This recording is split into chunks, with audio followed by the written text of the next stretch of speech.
안녕하세요. 2011년까지 공군부사관 8년 하고 현재 디자인 업체를 하고 있는 남은중사입니다. 이번 시간에는 이 부사관 강제 전역이 어떨 때 일어나는지 제 이제 경험을 좀 두 가지 정도 말씀드리고요. 어떤 법적으로 근거가 있는 것인지 그거에 대해서 좀 말씀드리도록 하겠습니다. 보여드릴 거는 특별히 없어요. 그냥 제가 하는 이야기 그냥 썰입니다. 썰이라는 거를 감안하시고 들어보시면 돼요. 어차피 그 내용이 중요한 거니까. 뭐 영상이나 그림이나 이런 것들은 제가 뭐 영상을 갖다가 쓴다고 해도 그거 다른 사람의 영상이기 때문에 제가 또 법을 전공한 사람으로서 그렇게 다른 사람의 영상을 무단으로 사용하는 그런 것은 이제 최대한 절제하려고 노력하고 있습니다. 그 점 이제 감안하시고 어쨌든 내용 이야기가 중요한 거니까 들어보시면은 나름대로 좀 도움이 될 수도 있을 것 같아요. 일단은 제가 이제 공군 부사관이니까 기훈단에서 있었던 첫 번째 사례가 있고, 또 하나는 이제 마지막 이제 자대라고 이야기하는데 그때 이제 두 번째로 상황에 대해서 이제 이야기를 하려고 해요. 이제 기훈단이 있었을 때는 참 왜 나한테 이런 일들이 주위에서 벌어질까 항상 불안하게 생각을 했는데, 왜냐면은 제가 기훈단은 공군에 들어가기 전에 원래 육군부사관으로 합격을 했었거든요. 육군부사관으로. 이것도 최종 합격을 해서, 이것도 좀 사연이 있죠. 굉장히 우여곡절 끝에 합격이 돼서 논산훈련소까지 갔는데,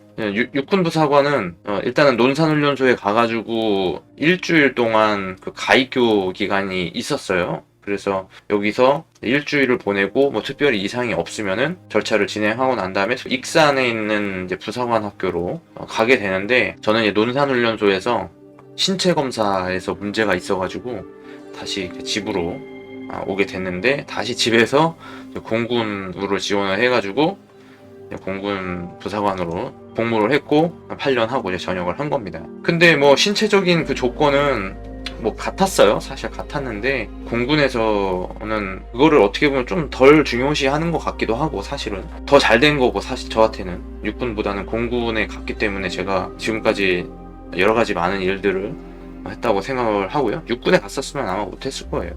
그러니까 이런 이제 불안이 있었죠. 내가 이제 부사관으로 가기를 원했는데 내가 생각지도 않게 여기서 진짜 나오게 돼가지고 굉장히 그 스트레스를 많이 받았죠. 그래서 결국에 이제 공군에 지원해가지고 다시 합격을 해서 들어가긴 했지만, 어쨌든 그것 때문에도 기훈단에서 일어나는 일들이 항상 이제 불안하고 조심할 수밖에 없는 그런 상황이었던 것 같습니다. 이게 저한테는 굉장히 트라우마였어요.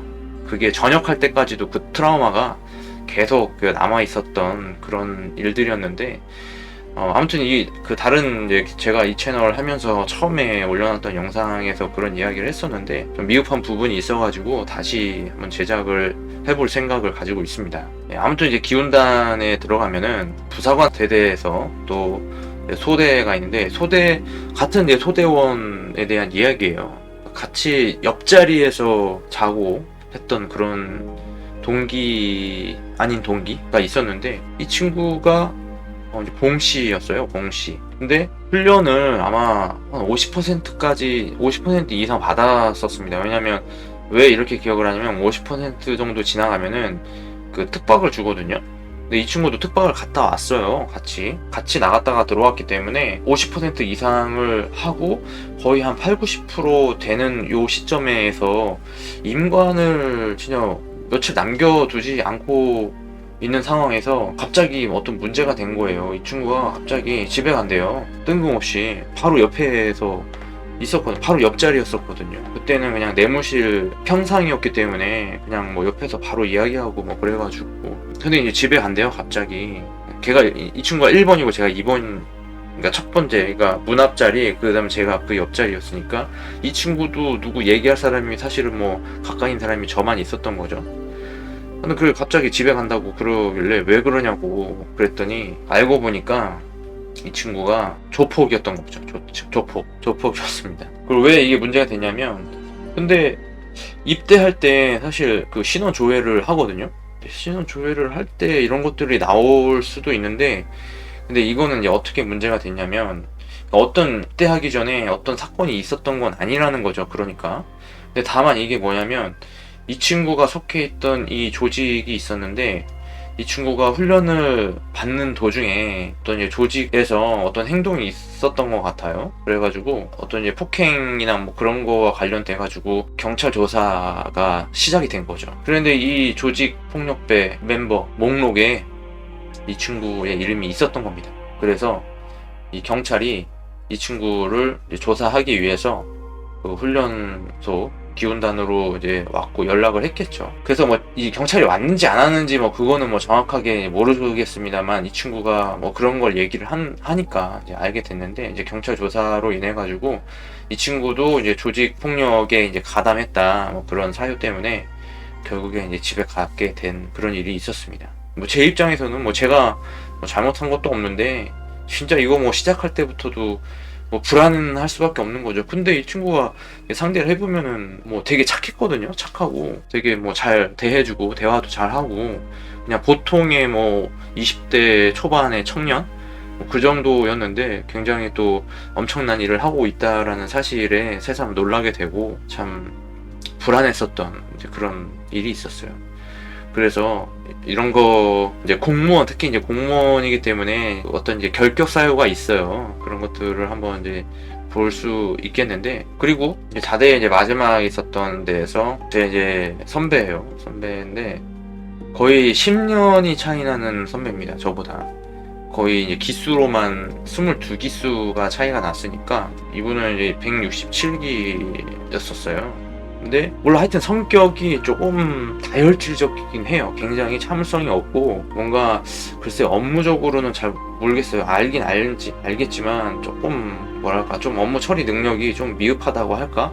뭐 그런 거를 제가 좀 인식을 하고 있었는데, 근데 뭐 저도 이제 오래 했잖아요. 군생활 뭐 6년 7년 이렇게 하다 보면은 뭐 그거 그 장비 가지고 맨날 가지고 노는 건데 모르겠어요. 근데 이렇게 했는데 좀 저랑 좀 트러블도 있긴 했었어요. 뭐 자꾸 뭐 이제 말도 안 되는 그런 거를 얘기를 하고 또 지시를 하고 하니까 저로서는 저도 뭐 중사고 뭐 이분도 이제 중사고 한데 계급상으로는 같지만 어쨌든 기수로 뭐 선후배를 하는 거니까 그렇다고 뭐 제가 무작정 따르거나 뭐 그런 것도 아니거든요. 그래가지고 한번 또 트러블이 있긴 했지만 제가 또 트러블 메이커예요. 제가 트러블 잘 일으켜가지고 제가 그런 걸 별로 안 좋아했어요. 그래서 군생활을 아무튼 근데 저는 뭐 제가 원해서 전역을 했지만 이분 같은 경우에는 이분도 갑자기 전역 조치가 됐대요.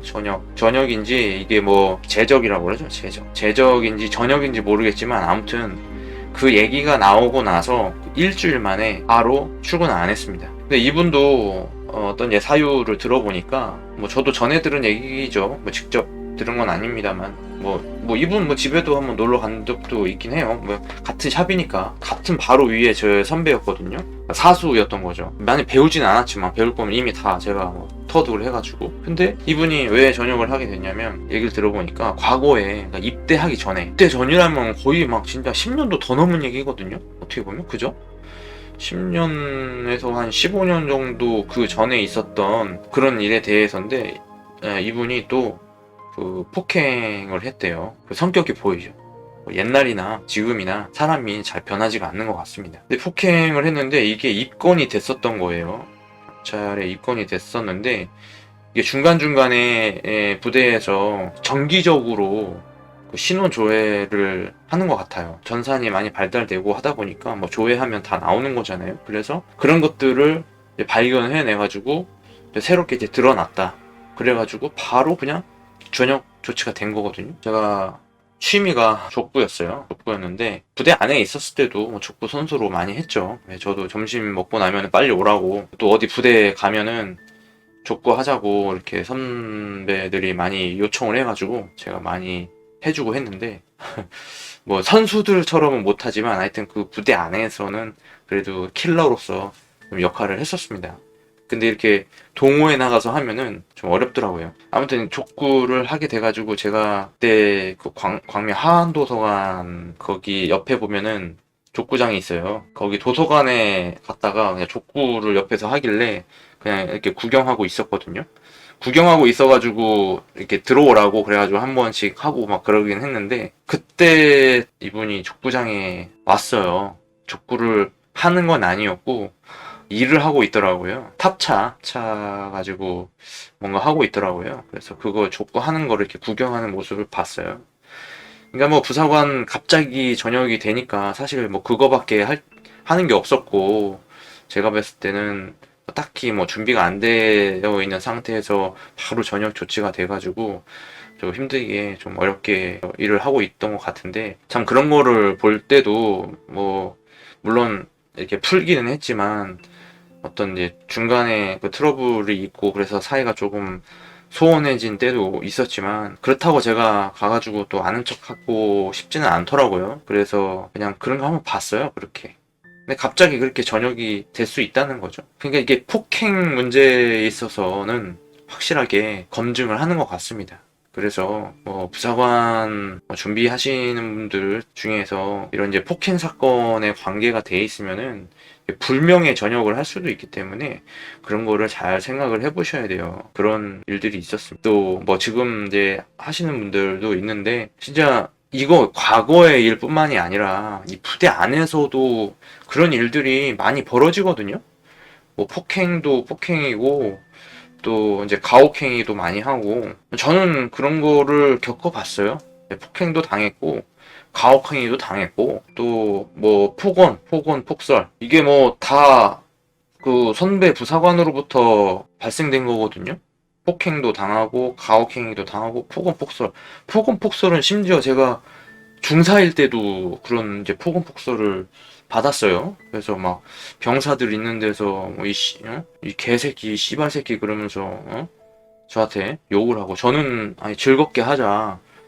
그때 이제 검열 행사가 있어가지고 그 연습하는데 막 이 사람이 앞에 자기가 뭐 교관 부인데 자기가 대신 와서 하면서 병사들하고 같이, 저는 이제 그 대상에 뽑혀가지고 선발이 돼요. 그 검열관이 그거를 누구를 딱 지정을 하는 거거든요. 그래서 그 선발이 돼가지고 그거를 연습하고 있었던 건데, 거기다 대고 막 이렇게 욕을 하고 막 그러길래 제가 아니 훈련 받는 게 힘든데 왜 그렇게 하냐, 그냥 좋게 좋게 하자, 그렇게 얘기했더니 뭐 씨발로마 그러면서 욕을 하는 거예요.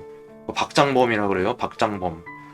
하여튼 그 사람이 이제 중사고 뭐 상사도 되고 했겠지만은 이런 사람들을 내보내야 돼요, 진짜. 안에서 이 폭행하고 폭언 폭설하고 이런 사람들을 내보내야지. 그게 참 문제입니다, 이게.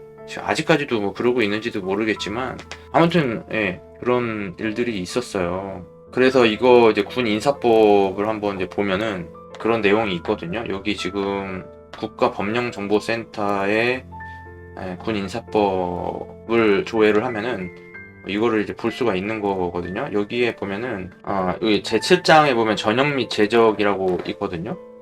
근데 뭐 제35조는 본인의 의사에 따른 전역이 있어요. 이것도 사실 의무복무가 있는 거라서 부사관 같은 경우에는 장기 복무가 되면은 7년은 해야 됩니다. 7년을 하고 나야 전역이 되는 거라서, 뭐 중사 달고 뭐 2년 의무복무 해야 된다 뭐 그런 얘기도 있었는데 그거는 별로 의미가 없어요. 제적이라고 돼 있습니다. 여기 제적.